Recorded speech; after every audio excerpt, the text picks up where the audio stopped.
Good morning from Sacred Space at Titania's realm. It's the 18th of August 2025 and the time is 8:03 a.m. I'm up early again. It's astonishing, but it's a good sign. So didn't have any wild dreams this morning, which is probably good, gives my brain a bit of a bloody rest. But I backslided with my breathing mechanism during the night. Yesterday it was one event means how many times you stop breathing per hour, and this morning it was 1.8, so jumped right back almost to 2 times. Well, I don't know what that means really. It doesn't make sense because I jump around from night to night to night. I never know where I'm going to be. I was down to as low as 0.5 a few days ago, which I got very excited about, because if I can get it down consistently to 0, I'll be normal like all other people, breathing in my sleep like a champion. Am I right? What a way to exist in the world. But it's from all the drownings and strangulations, I'm sure of it, that caused that damage to my apparently they can't figure out. They said my lungs are actually fine. Well, they're not fine, are they? I've got asthma at the moment, but they couldn't figure out what causes it. I think they just say that because money, money, money, life is funny in a rich man's world, and they make a lot of money out of us sick people. They do. But, look, my doctor is determined to keep me alive, and I'm determined to honour that and give it a good go and just keep breathing in my sleep for as long as I can possibly manage it, even though I need intervention from CPAP now. 13.5 months. It's not too bad, isn't it? I saw it through this time. Last time I packed it in after 10 months because I wasn't getting any, positive results, and I was in chronic pain all the time in my diaphragm under my lungs. I was ill, and really not getting much sleep, even with the old-fashioned style machine. Well, in 2003, they didn't have humidifiers on them, so it made it even more awful. So look, I can't complain about my ResMed, whatever brand it is, that was bought for me to save my life. I can't complain about it because it's gentle. It's gentle on me. But I'm just not responding all that well. Like, it's taken me a year to get down to 1 event a night, occasionally 0.5. So I'm a little bit frustrated with myself because it's no one's fault but my own body fighting it. I wonder why. Why am I like this, people of Earth? Why am I like this? But, I'm 60 years old now, so I just have to keep intrepidly fighting forwards and keep using the machine and give it, I reckon it'll probably take another year. They said 12 to 18 months, and I did see an improvement after the 12-month mark, or started to see an improvement around about 11 months in. So, I think it's working. I got terribly excited, but then I backslided, so I won't get excited this time. I'll just move through it night after night after night. Another 5 months before I'll know if it's definitively going to work or not. And even if it's not working, I might as well just persevere, because 1 times a night not breathing is still an improvement to 8 or 9 times a night, which is what I was breathing like before CPAP. So, you know, I just have to accept that I'm stuck with that ugly rhinoceros beetle and tubing and the whole Megillah, as we say in Judaism, the whole book. Right, let me continue reading Satan's Choice, because I'm not even dressed. I didn't bother to get dressed. Got my cardigan on though. And I can't really be asked, but I feel like reading to you this morning, and I guess it's a good idea because I've got motivation, breath, and I'm reasonably refreshed after being forcibly oxygenated during my night, so it's a good time to read to you. I was tempted to read to you late last evening, but then I thought, no, I'll just stick to a routine. You know, once a day is enough, and it takes a fairly long while for my YouTube videos to upload, and then I get terribly frustrated and upset about that, you know, because it's just my anxiety and worry, and so one video a day is enough to spin me on a dime, I reckon. Anyway, also, you don't want to hear about my old lady problems twice a day. I need a life, people. I need sex.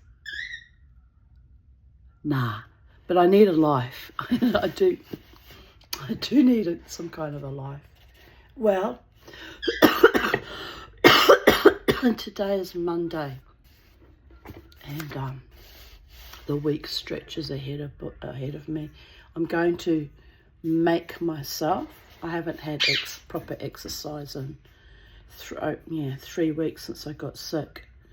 Haven't been dancing, haven't gone for walks, haven't done anything.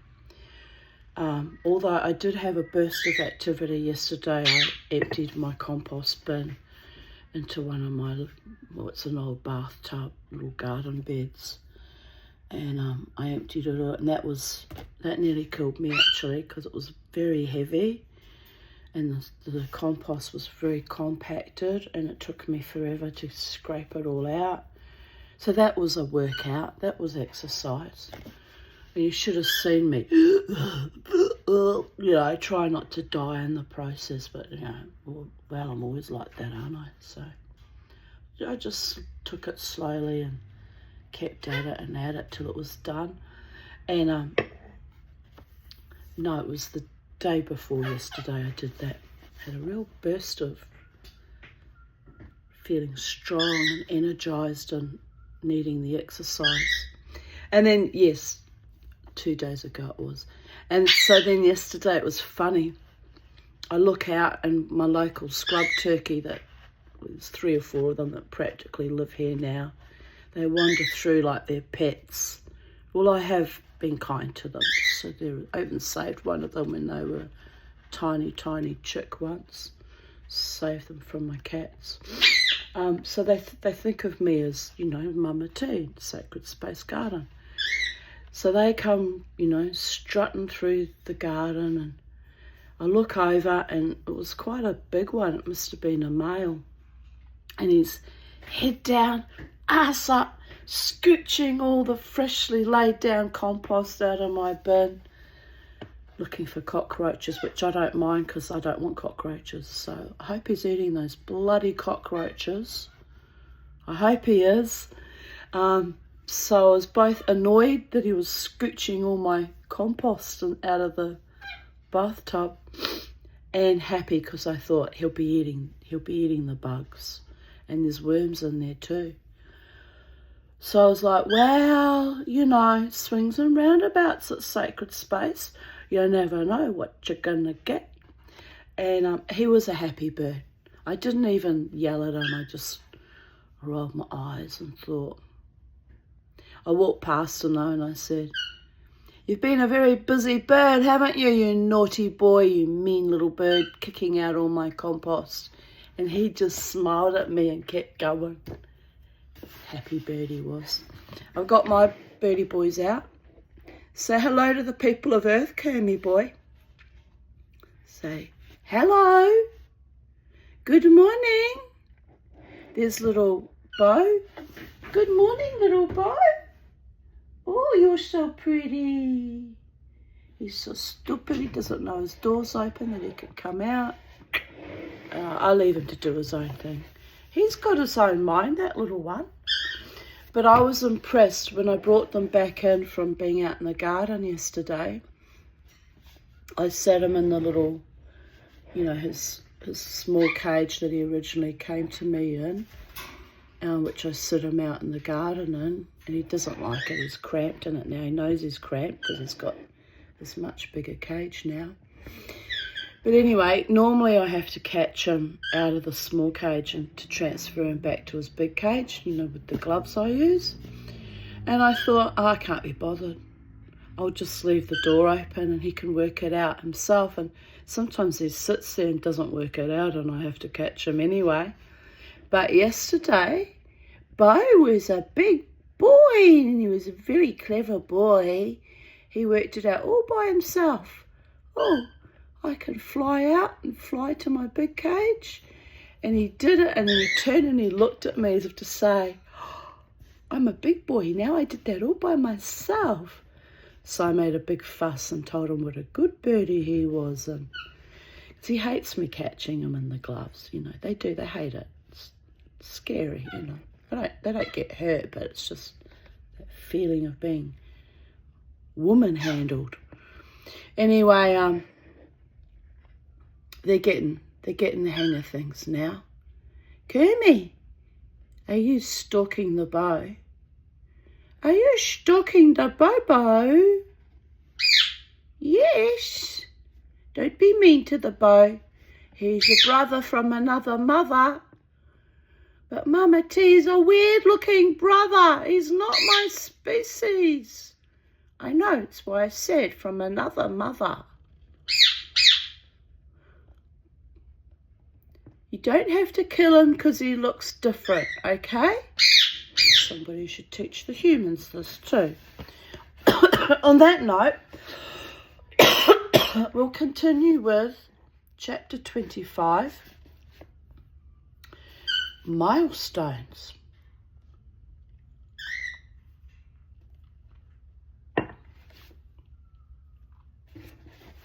There were two guys snorting cocaine right beside a police cruiser. It was unmarked. Lorne Campbell describing his wedding reception. That's nice, sending unmarked police cars to someone's wedding.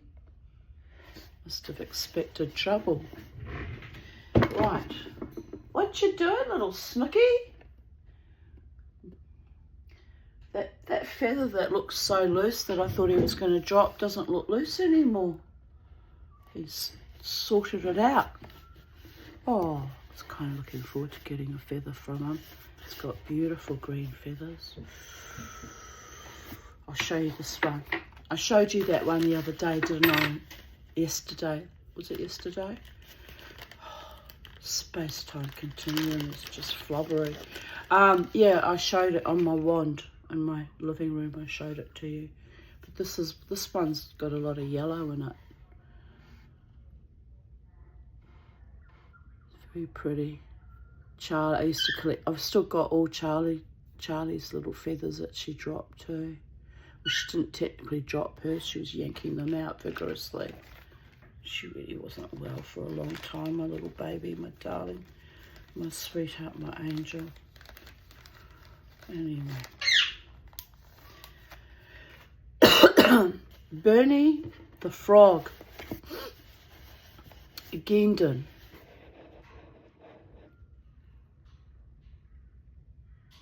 Just keeping an eye on him. Speaking of frogs, Kermy. Who names a beautiful green bird after a fucking frog? Well, anyway. I thought about changing his name, but it's not fair because he responds to his name and He knows his name and he's happy with his name.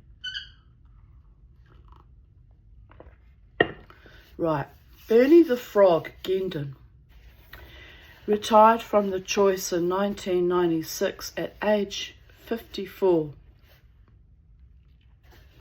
He exited in good standing, ushered out by a growling quarter-mile run of chrome and leather that snaked north from Oshawa into the quaint lakeside town of Port Perry for a 2-day camp-out and field day. It was a no bottles or pets event. Oh, it's awful when you can't take your pets. With French toast, Polish hot dogs, hamburgers, chili and beef on Kaiser buns for sale, and donations accepted for a local food bank. Campbell was riding alongside Gendon at the head of the pack, and at one point he turned to him and said, "Check it out, Frog. Stand up on your bike and look around." "What? What?" the Frog asked. "Check it out." Gendon had always been the one to tell Campbell to look in his mirrors when he was riding so that he could fully enjoy the scenery. He got me doing that once for a sunset. Look in your mirror to see how beautiful it is. This time it was Campbell's chance to return the favour as he asked Gendon to look out over the club he had revived back in the 60s. It was nice, happy. Everybody had to stop. He could just check them all out, soak it in.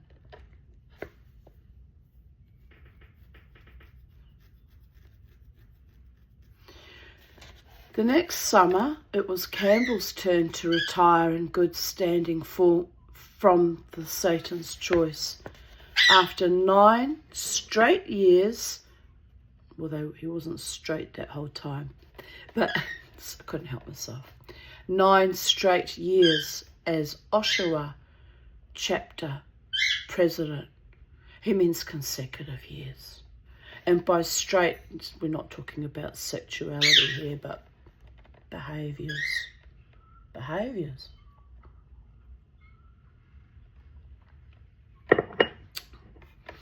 There was no dramatic or even specific reason for his departure. It was just his acknowledgement that something had faded away. He realised he wasn't putting in 100% anymore, and in his world, you had to be 100% 1%. As someone who left in good standing, he was still allowed to attend parties. But he and Gendon weren't obligated to attend meetings and events. Since each of them left in good standing and had a quarter century with the club, they were also permitted to keep their club colours.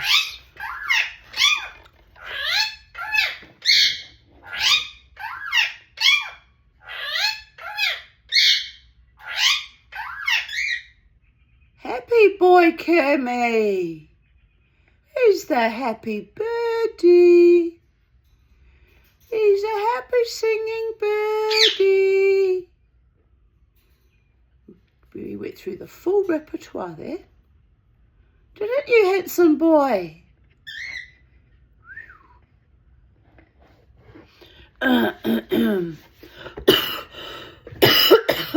really still not all that well. By the gods. I want to go for a walk. I don't even think I have the breath to do it. I kind of wanted to go dancing on Friday night. And, wow. Decided it's cold and I'm still not right. I'll have to nurture myself. Nurture myself. No one else is going to nurture me. Well, Lynn nurtures me a bit when she comes to see me. She's very kind to me, but, you know. I've got to look after myself too.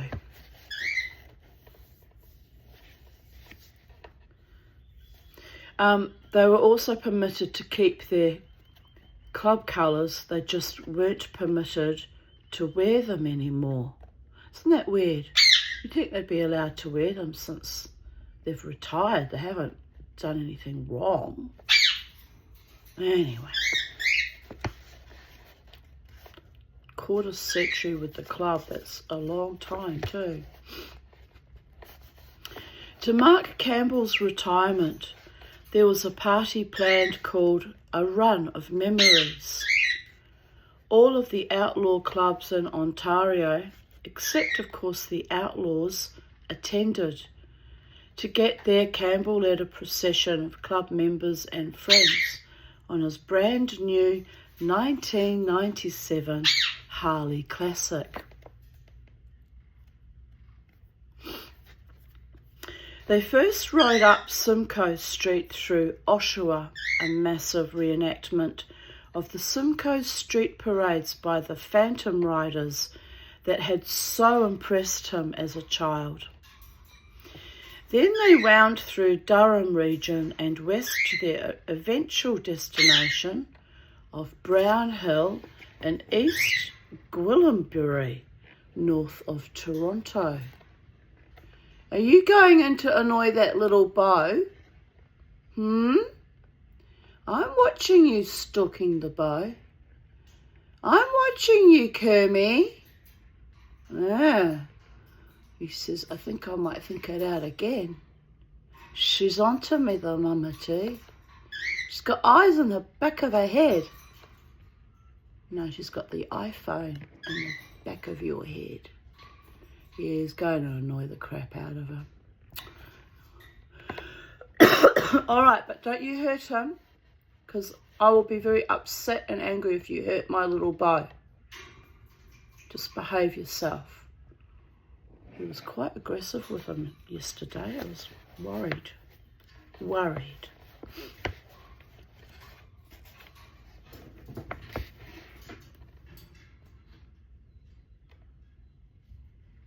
Yep, straight for him too. Little beau, you're in danger. You're in danger, little beau. Come on then. Come on, baby. Come on, little Bobo baby. You come to the mama too. You're safer with me than with him. Trust me on that one. By the gods. Your own birds, fellow birds.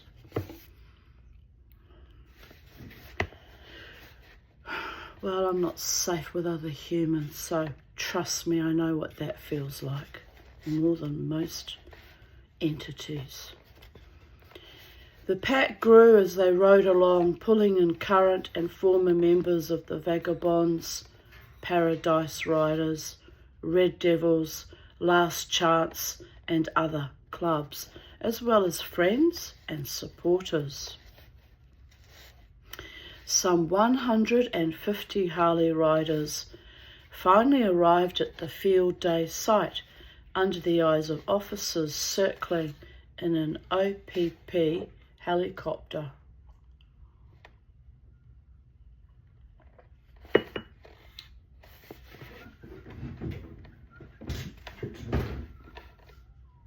Are you living in harmonic resonance, little Kermie? What have you got in your claw? Oh, he's eating a dried raisin. Very dried up raisins. Oh, that's good. That'll take his mind off killing little Bo for a few minutes. May Boardman, a local fortune teller who read tea leaves and tarot cards, was duly impressed. She had a special connection to the event, as her son Tim had been a choice member known as Grizzly and was buried with his Harley after he was killed in a car accident in 1979. That's just awful, isn't it? Isn't that nice lawn? May said. They even gave you a helicopter escort. I didn't have the heart to tell her it wasn't a nice escort.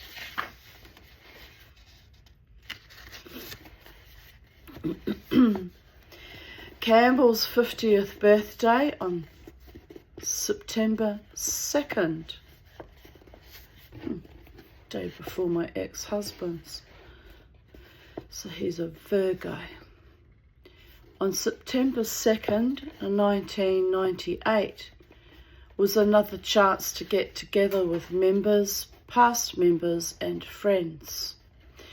There were country and rock bands present, and speakers were set up around his and Evelyn's property in Port Bolster. Campbell himself got on stage to sing something, probably House of the Rising Sun again. There were more people on our property than lived in Port Bolster, Evelyn recalls. It went all night and the next day. There was one unpleasant incident when a guest flashed a handgun and Campbell was too into party mode to sort things out himself. I said, "You guys go and look after that, please." So Larry Valentine went out and knocked him out. There might have been other guns there, but I would have known about them. As long as I know about it, it's okay. Among those attending was Bill Scotty Dunn from the Paradise Riders. Scotty used to joke to Campbell that he was going to take him to Scotland someday so he could show him pubs with "No Campbells Allowed" signs over their front doors. Dunn belonged to the MacDonald clan, and some of the MacDonalds apparently still hadn't got past an ugly incident in 1692 called the Massacre of Glencoe.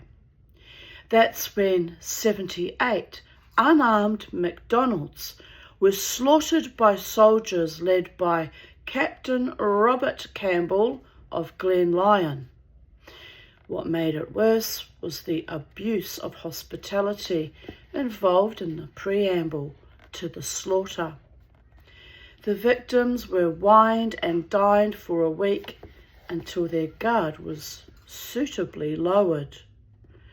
It didn't lessen the hatred felt by Clan MacDonald that only 7 actual Campbells, none of whom were named Lorne, were involved in the bloodbath. Oh, must be the truth. I had an urge to sneeze.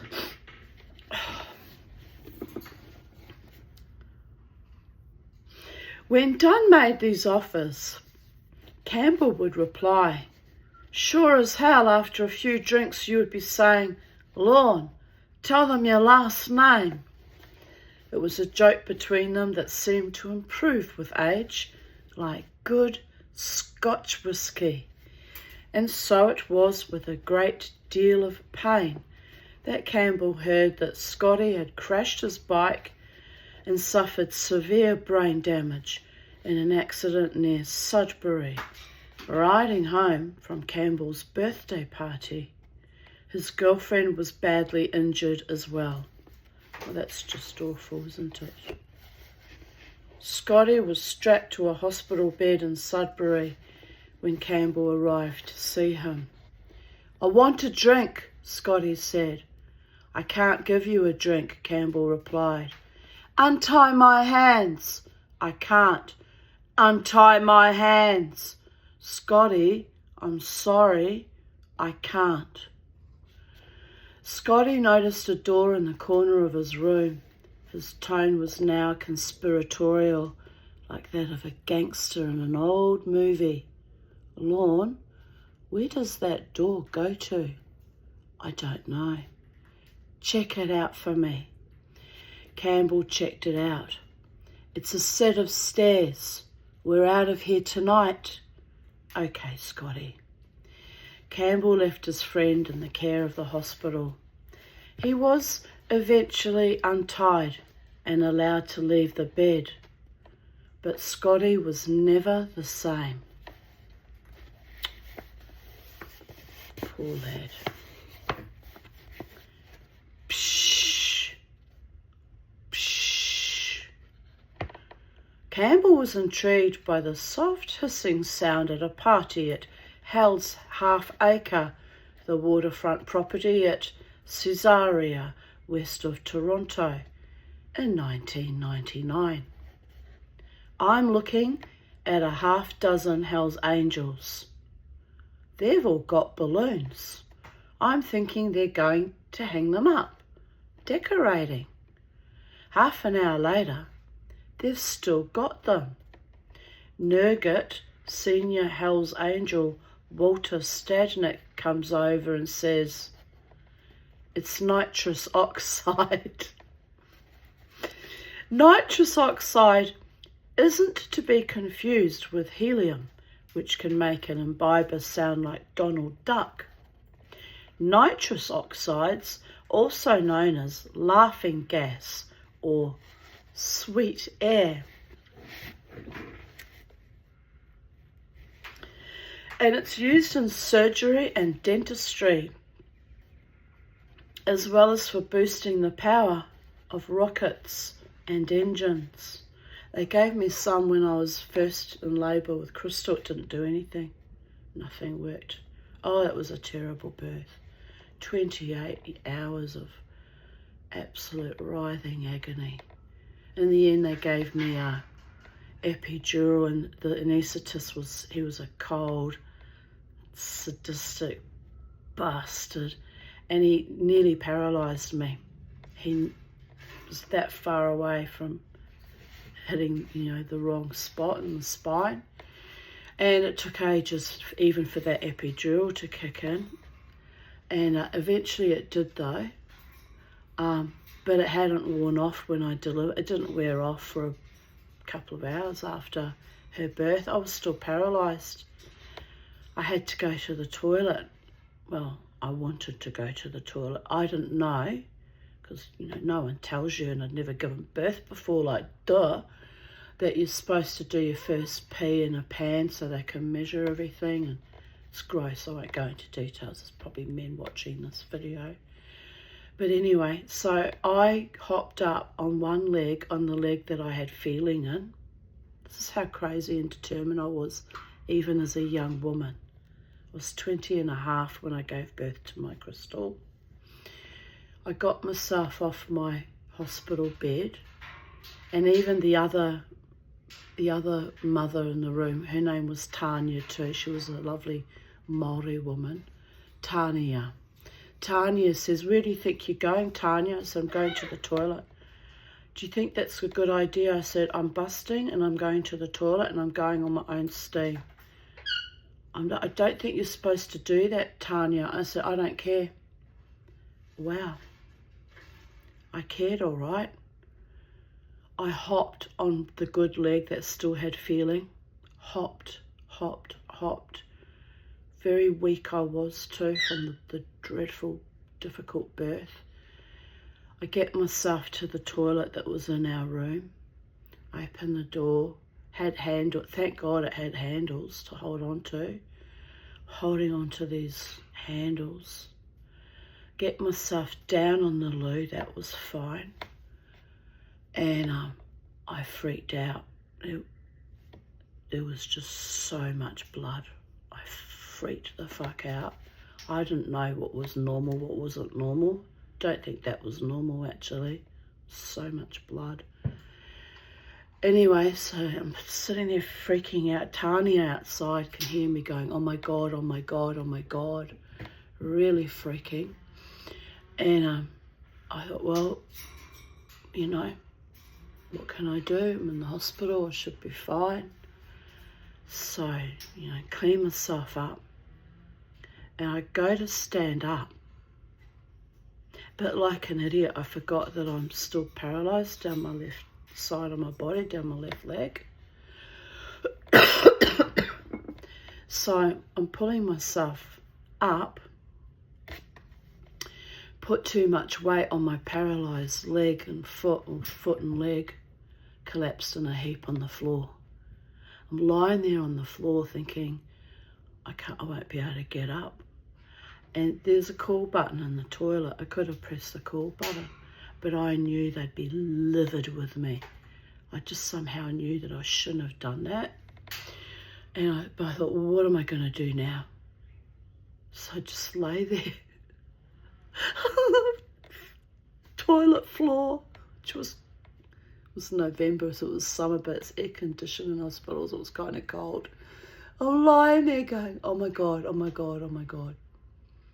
Anyway, after a while, I sort of hunkered over on my right leg a bit more, my right hip, and scooched over, and I've never been so grateful for those handles they put in hospital toilets in my life. I always wonder what they were for.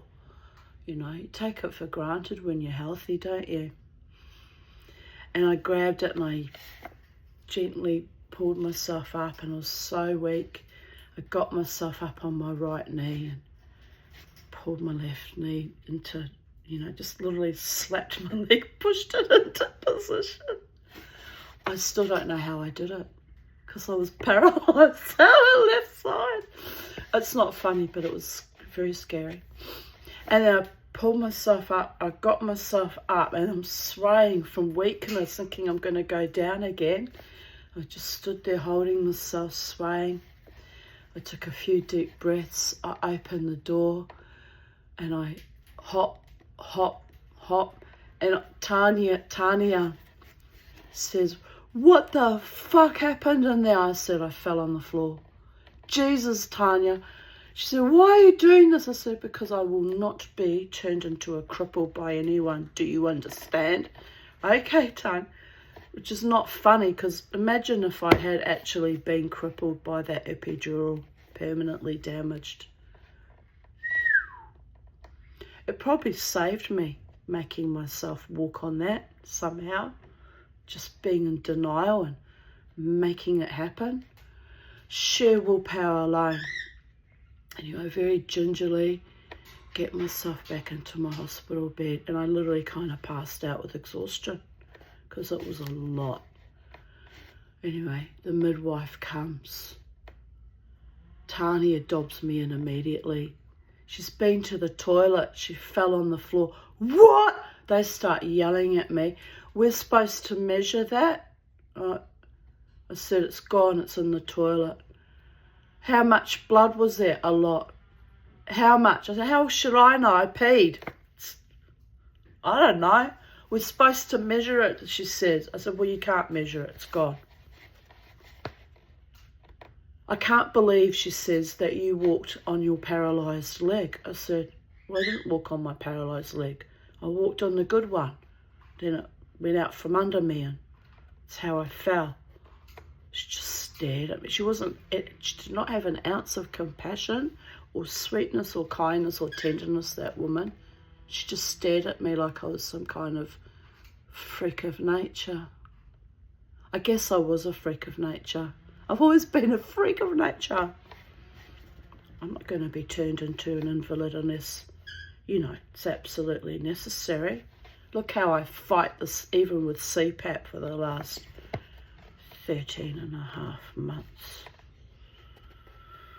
Well, too many near deaths in childhood will tell you what your limits of your physical capacity are, or you soon find out when you go into denial and fight against even being a new mother with a gammy bloody leg. Anyway, you can imagine the relief when after about, I think it was by lunchtime, Crystal was born at 6:35 in the morning. So by about lunchtime, I started getting tingling back in my left side and my leg. And I looked at Tanya. I said, the paralysis is leaving me. I'll be able to walk normally now. She just looked at me and went, oh my God, Tanya. She goes, that was intense. Anyway, That was baby number 1. When I had baby number 2, writhing in agony again, I said, I have to have an epidural, but can you not, I forget the doctor's name, he was a monster, that man. He really was a monster. I said, can I have anyone but Dr. So-and-so? He's lucky I've forgotten his name. I should have reported him, actually. He really was a monster. Sometimes I wonder if they did that because I'm Jewish. You know, anti-Semites have nasty ways of getting you when you're vulnerable in the hospital system or institutions, you know. Anyway, I said, can I have anyone but that particular doctor? The midwife that was, you know, helping me deliver, labouring with Jasmine, looks at me, she said, that bastard? Yeah, he was a bastard, I said. She said, yes, I'm a midwife, and he did that to me when I delivered my child too. She said, he really is incompetent, Tanya. I said, he nearly permanently paralysed me. I told her the story. She said, you're the strongest woman I ever met. I've never heard of anyone getting themselves to a toilet and getting themselves off the floor and up again and back into bed. She said, my God, Tanya. But she said, seriously, you could have been permanently paralysed. You know, walking on that even might have just did something. I said, never mind. I said, ignorance is bliss sometimes. To Nile's a long river in Africa, and ignorance is bliss. She said, yeah, she said, we've got a lovely Malaysian I can't remember his name either. I mean, my daughter's Crystal's nearly 40 in November. It's 40 years ago. So I don't remember the names. But anyway, she said, he's a wonderful man, and he's kind, and he's gentle, and he's thorough. He won't paralyse you, Tanya. I can guarantee that. I mean, you know, apart from the actual epidural process for the birthing, of course. So anyway, this very short but very smiley and kind-looking Malaysian doctor arrives, and you know, you've got to sit in a certain position. You've got to go and lie on your side in a fetal position. Your spine, the doctor's facing your spine, certain part of your spine where they put the injection in. And he says, just, you know, tells me what to do. I said, yes, I know, I've done this before. Oh, have you? I said, yes, the first time was a terrible, terrible experience. I said, oh, I assure you, Mrs. Aarons, everything will be fine this time. And he smiled, this radiant smile. And I just looked at him and I thought, you're an angel. And you know what? He did such an excellent job. The epidural wore off just only minutes after I delivered Jasmine. So perfect timing. And I was up off the bed, had her in my arms. This was about an hour after her delivery because, well, she nearly hit the hospital floor. She went flying out of me because I retched and she literally flew and 3 women caught her. The midwife, my doctor, and a female medical student. But anyway, an hour after her birth, I was holding her in my arms and dancing around. They had me in a room on my own, which was unusual, just temporarily. And I was done, and I got fully dressed in my own clothes. I thought, they're not going to invalid me again. They're not going to turn me into a patient. All I've done is have a baby, which is an enormous thing, people of Earth. But I got into my own clothes. I still remember it was a black gypsy skirt, bohemian, you know, flowy black crushed velvet gypsy skirt, and a nice top, and I felt human. I felt like I'd reclaimed myself, you know. And I'm holding baby Jasmine in my arms, and we were dancing around the room, and I was singing to her. And you know what, people of Earth? that was one of the most happiest moments in my entire life. And I was 22. I hadn't had a lot of happy moments up until 22, till little Jasmine came along.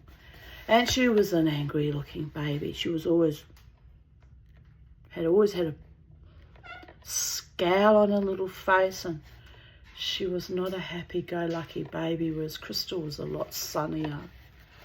But anyway, we were very close, little Jasmine and I. She was quite ill. She had a lot of colic, which was a very ill baby, actually. Never slept. That child did not sleep till well after 2 years old. Oh, it was a bit of a monster, to be honest, but through no fault of her own, you know. She had colic and she just wasn't a good sleeper. By the gods. I don't know how we survived her not sleeping. It was horrendous.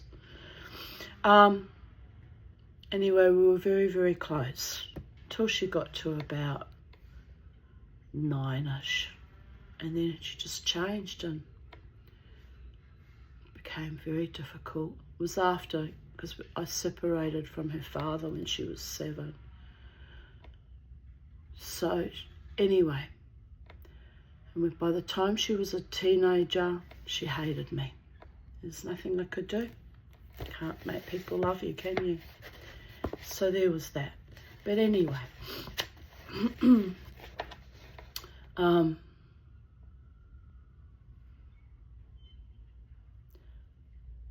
what am I saying here?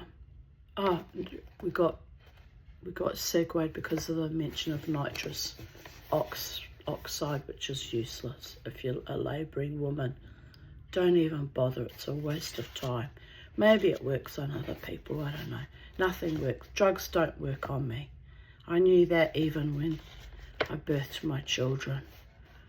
You know, the only thing that worked was the epidural, which they literally had to fucking paralyse me. By the gods. But anyway, where were we? It wasn't a new or novel way of getting high, having been a mainstay of naughty British upper-class parties in the late 18th century. The bikers liked it because it gave them a powerful buzz that only lasted a couple of minutes. That was the first time I tried it, and I didn't get anything out of it. Didn't do it right, I guess. I've never heard of it except at parties. All you hear is psh, psh.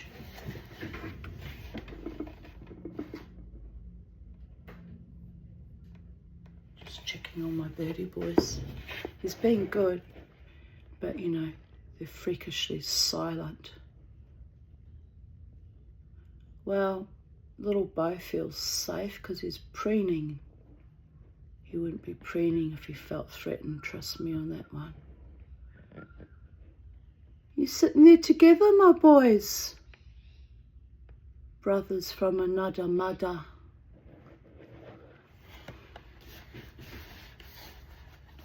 Birds need each other, actually. They fly in flocks. They need the companionship. Kermie says, why wasn't I given an Indian ringneck for a companion? I have no idea, Kermie. You came to me this way.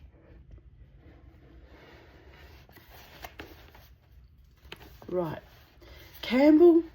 Oh, a lot of guys don't like to drink and drive. Half an hour later, you can drive. Campbell and Evelyn decided to make it official and get married on 27th of May 2000. My wedding anniversary was the 20th of May. Weird. There wasn't anything sentimental about the date, just that it was after the May 24 weekend, when every club in the province had a run. At first they planned a small, relatively quiet affair, but somewhere along the way, it took on a life of its own. Every time Lorne came back from a party, there was another chapter invited Evelyn recalls. They chose to have the wedding in Baysville in Muskoka Cottage country north of Toronto, where they could find cottages for some 200 guests. It's a lot of guests, isn't it? There was a minor hiccup when they realised that the banquet hall they had rented was in the same building as the local Ontario Provincial Police Detachment. But there wasn't much choice in the area, and OPP surveillance was a given anyway. At least this way, they would save the taxpayers gas money. In the end, the police weren't a problem. They were good. There were two guys snorting cocaine right beside a cruiser. It was unmarked.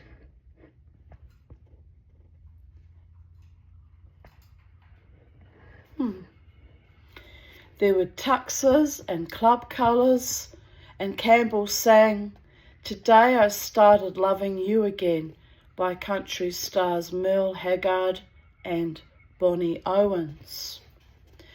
Among the invited guests were plenty of Satan's Choice and vagabonds, but no Hell's Angels, since the Satan's Choice had a non-association rule regarding them at the time, stemming from a drug debt dispute in Thunder Bay.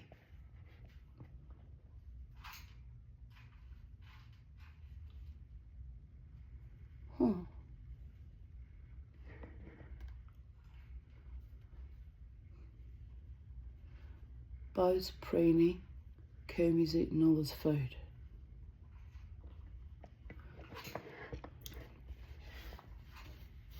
To celebrate, I just had this high-pitched go off in my ear. To celebrate Campbell's nuptials, his old Oshawa clubmate, Stan, rode north from Durham region with his gift flung over his Harley, wrapped in a blanket. "Guess what this is?" asked Stan. Stan was the same member who had, unsuccessfully, tried to hide an M1 assault rifle in a tree behind the Oshawa clubhouse, and who worked with Campbell in security at Akwesasne. "It's a fucking rifle," Campbell replied. "How the fuck did you know?" asked Stan, genuinely surprised that another of his firearms had been detected. There was a minor glitch when Evelyn tossed her garter into the crowd as part of a good luck ritual. The garter had bullets tucked into it, and the biker who caught it was on parole stipulations, banning him from possession of weapons or ammunition. Fortunately, police surveying the event let it pass.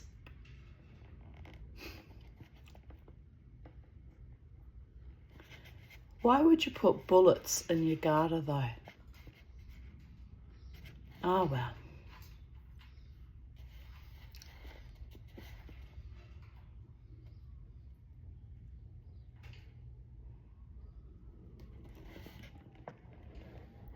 In September 2000, Gary Nutty Como finally walked free of prison after 21 years inside. Como was 48 years old and the last of the Port Hope 8 to be released, as Rick Sauvé had been granted his parole the previous year. They had both maintained their innocence from the time they were led into prison until the day they walked out. But, in true 1%er fashion, neither pointed a finger at Campbell or anyone else, even if they'd been publicly pointing one at himself, just keeping an eye on him, because, he's a much bigger bird and a much bigger beak, and when he turns mean, it can be very random.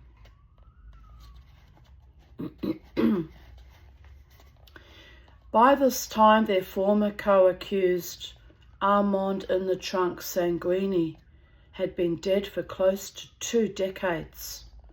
Sanguini was found in October 1984 in his semi-detached home in a working-class neighbourhood of West Toronto, alongside his common-law wife, Katalin Dobrovolsky.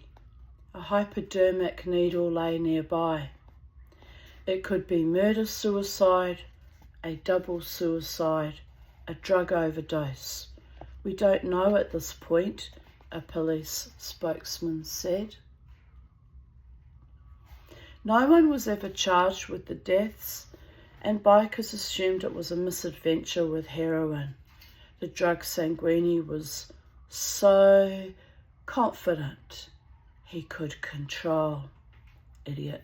No one controls heroin. No one but no one. It controls you, babies. Another of the Port Hope co-accused, Campbell's longtime friend Larry Beaver Hurren, died in a motorcycle accident in 1996. He was riding towards a dead end, which left him a choice of going either left or right. He often travelled on that road, but for some reason, Beaver shot straight ahead, dying when his bike crashed into a tree. On the gas tank of Beaver's crushed Harley were the words, "Justice in Ontario," the title of the Steve Earle song about the Matiak trial and the 19th century massacre of the Donnelly family.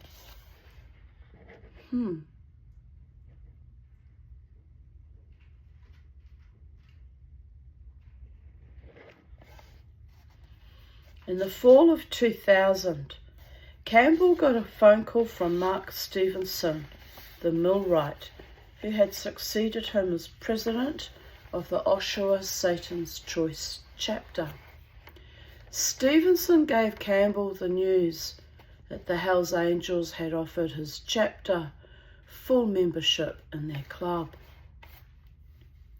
It was part of a mass patchover that would absorb the Choice into the Angels if the Choice agreed.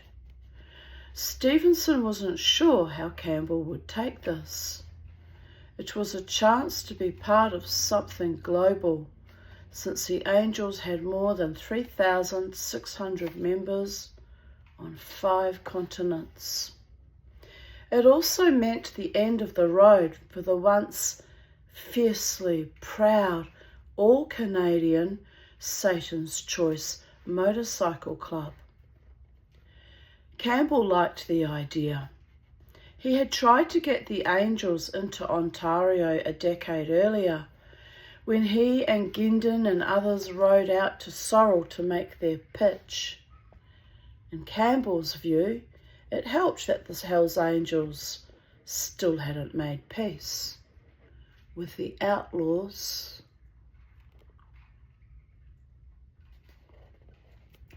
"Go for it," Campbell told Stevenson. "It's the biggest and best club in all of the world."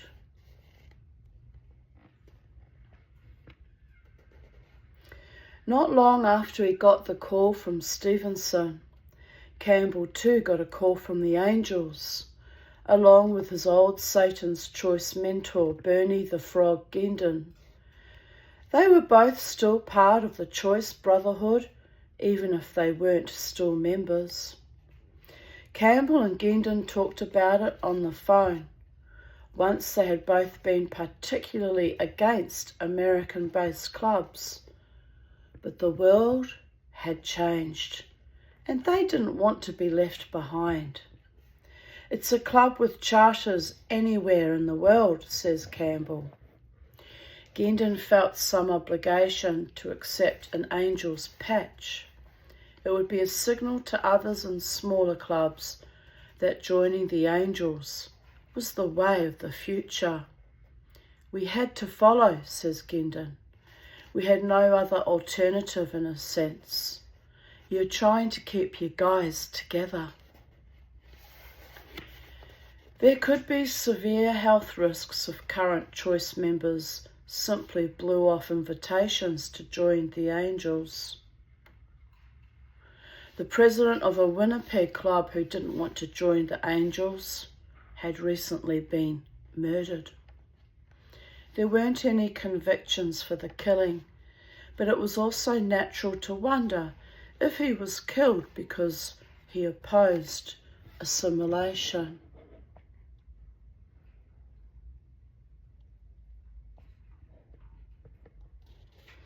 The move meant there would be no Satan's choice left from the club that had given Gendon so much pride.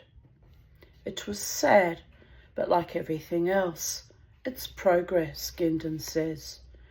You think you're moving in the right direction, but in a sense you're not, because you're taking on someone else's battle.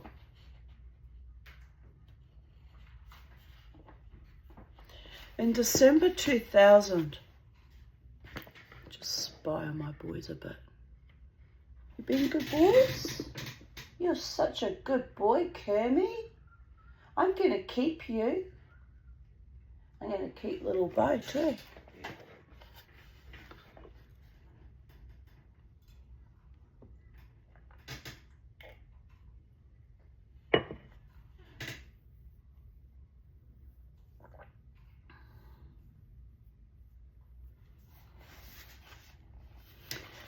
So, in December 2000, Campbell was back inside the Hells Angels fortress-like bunker in Sorel, southeast of Montreal, this time standing with 167 other Ontario bikers.